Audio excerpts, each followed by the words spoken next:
Hello Satya's garden to ప్లేట్కి స్వాగతం. ఈరోజు వంకాయల్ని హార్వెస్ట్ చేయాలనుకుంటున్నాను. మేము ఇక్కడ 2 లైన్స్ వంకాయలు అయితే వేసాము. ఈ 2 లైన్స్ వంకాయ చెట్లు ఫస్ట్ టైము ఇప్పుడే కాపుకొచ్చినాయి అన్నమాట. ఈరోజు ఫస్ట్ టైం దాన్ని హార్వెస్ట్ చేస్తున్నాము. ఎన్ని వంకాయలు వస్తాయో చూద్దాం. టిక్ మనగా నాకు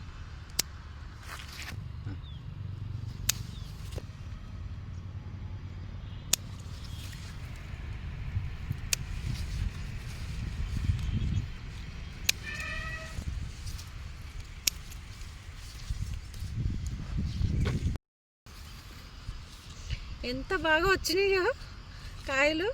చిన్న చిన్న చెట్లే కానీ కాయలు బాగా వచ్చినాయి. కట్ చేయాలి.